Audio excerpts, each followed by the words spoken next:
Hello everyone, welcome back to my YouTube page, welcome back to my Facebook page and my Instagram page. This is a continuation of the serial of the diary of the girl that wants to know God. So this series, as you all know, is talking about my struggles, my life experiences, and my desires, what I went through, the step by step life experiences of what I went through when I started the journey of knowing God, the struggles I went through, how I was really struggling. And I'm taking you on this journey to make it easy, so that as you desire to know God, this will be, not really a model, but you have an idea that, oh, okay, so someone too is also going through this. I went through in the past. So you also went through it. So this is just to help us to work together to see this life, everyone, we go through almost the same thing in our journey. So this is just to share and to serve as a word of encouragement, to make you realize that you're not in the worst situation, that you can retrace your steps and get back on track with God. No matter the level that you've gone far and you thought that you cannot go back to God, that's a lie. You can retrace your steps. So this is what this episode of the diary of the girl that desires to know God is all about. It's just to help us all in our journey with God. In this video, I'll be sharing with you, on demystifying hearing from God. Demystifying means making it clearer, taking the mystery of hearing from God. Hey, you will hear someone saying, God spoke to me. God spoke to me yesterday. Oh, God just spoke to me now. And you are confused.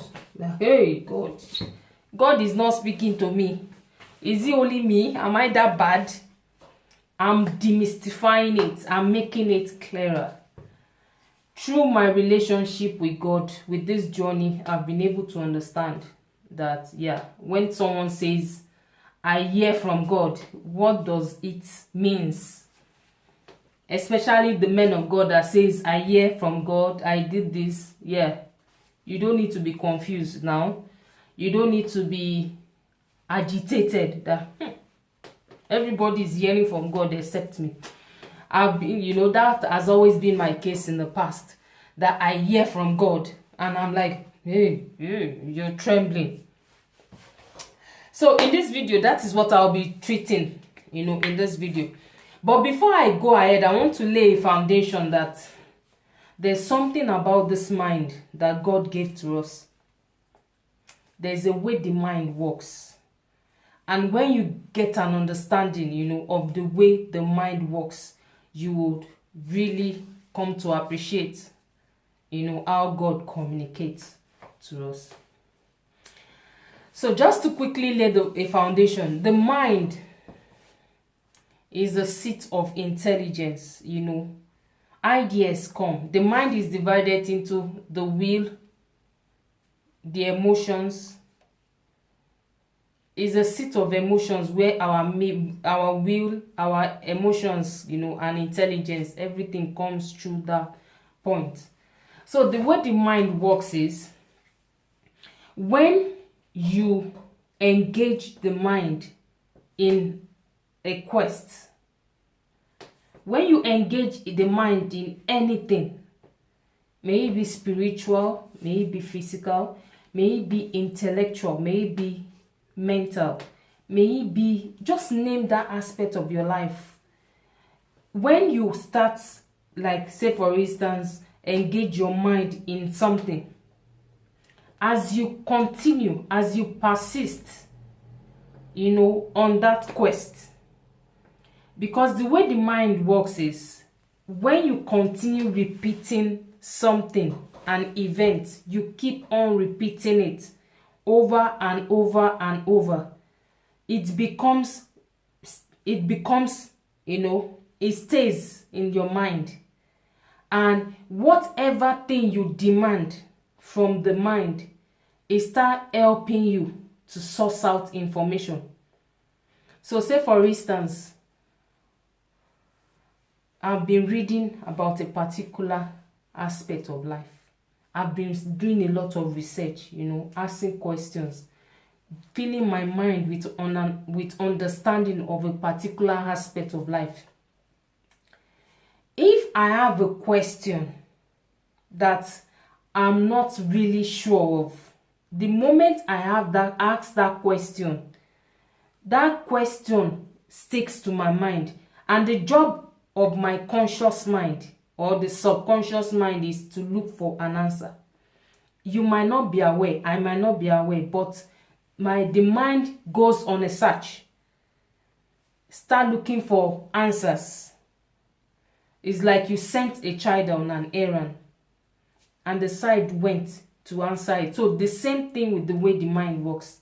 So say for instance, I want to know God. I am going on this search. The mind become acquainted over, I think, the space of,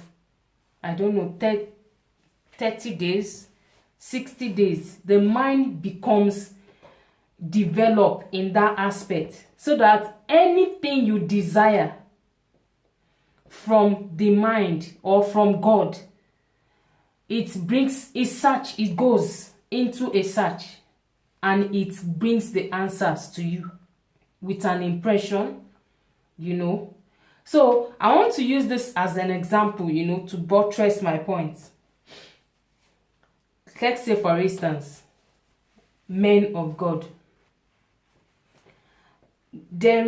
Before I say the men of God, I stand to be corrected. Everybody, the whole of mankind, God created us in his image and after his likeness.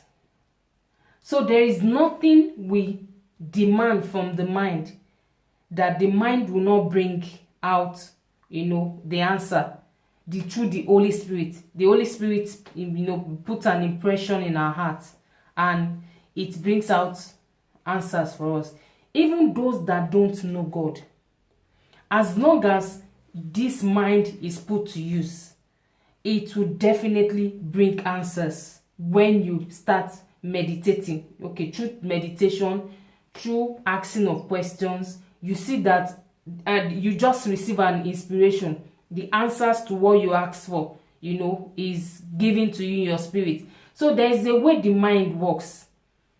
When you fill it with information continually, like through research, you're reading on a particular concept, as you do that, when it's time for you to now ask questions, because you've been working on that aspect of your life for a long time, the answers will come to you automatically, or at least before the end of that day, depending on the magnitude of the answer, there will be an answer.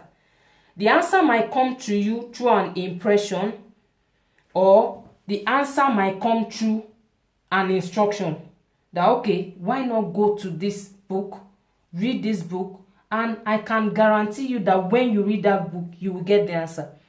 Or why not visit this person at this particular time?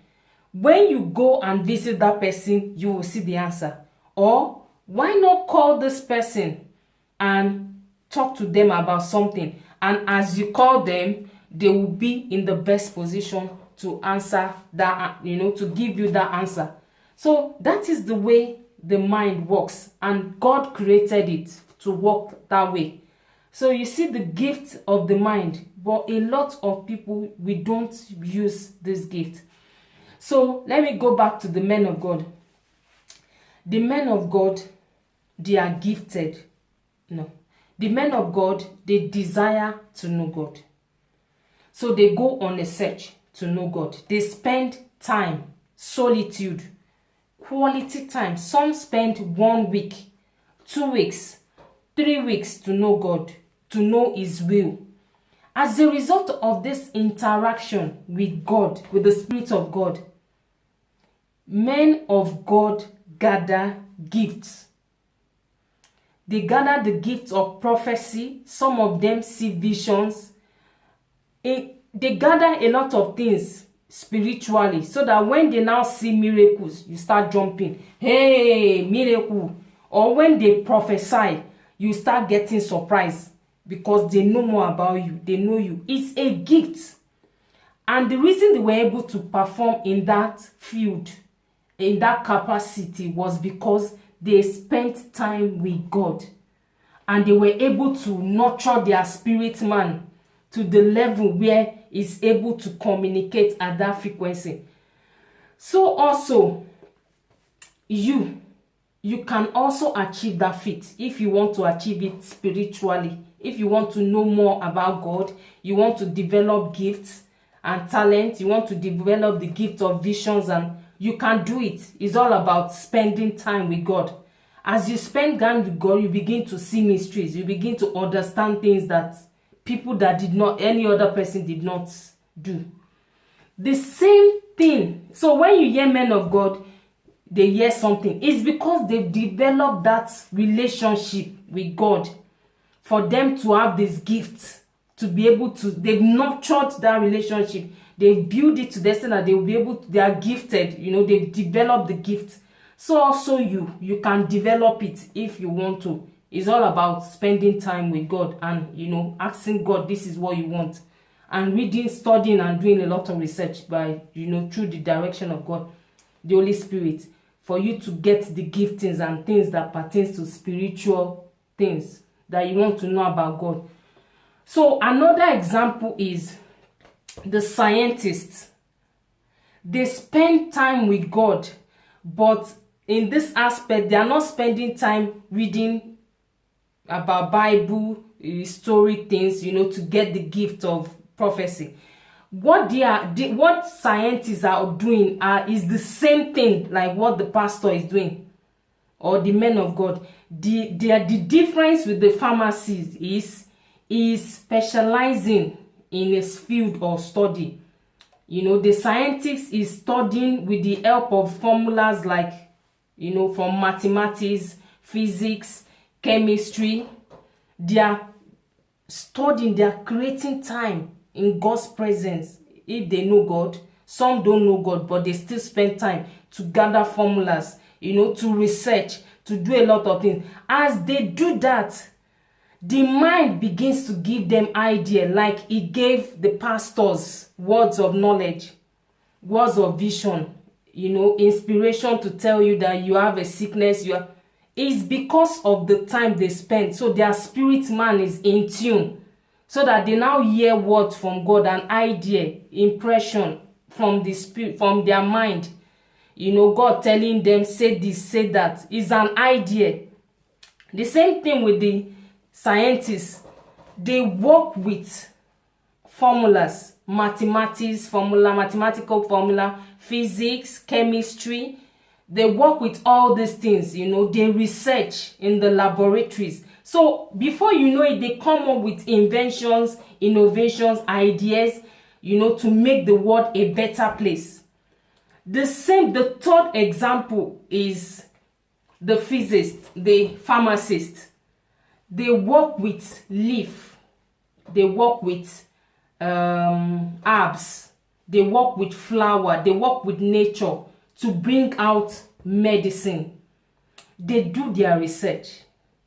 They spend time, seeking for ideas in God's presence if they know God. And some, they don't know God, but they just spend time. So the difference between the pastor, the men of God that you see today, the pharmacist, and the scientist is the time they spent to research.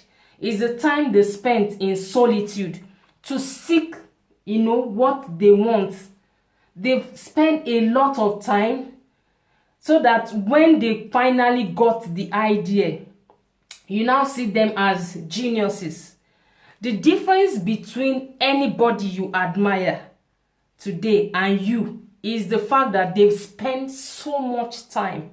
They've spent 5 years, 10 years. Men of God, they spend a lot because that is their desire, to know God, to be gifted. So they spend time to do research on biblical things, on, on theology, just to have that gift. And they get it because they've invested time. The pharmacists invest the same time to study their craft, to bring out,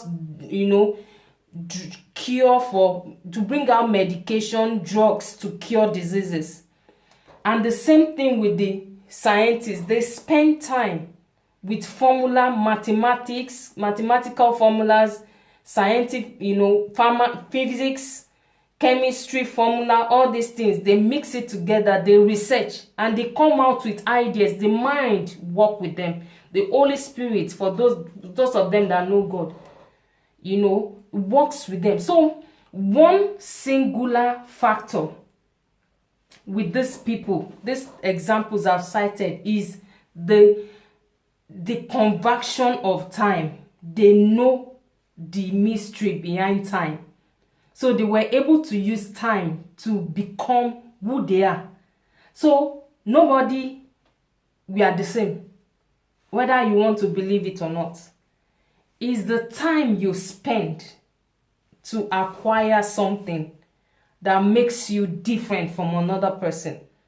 If any other person desire the same thing you want, it's just a matter of time. They will get it. So the mystery of anybody, men of God, scientists, is because they've spent time in their craft. Whosoever person you admire today, the difference between them and you is because they have spent thousands of time, years researching. They improve it on it day in, day out. That is how they pay the sacrifice of spending time, mastering their craft. That was why they were able to achieve any feat they are achieving.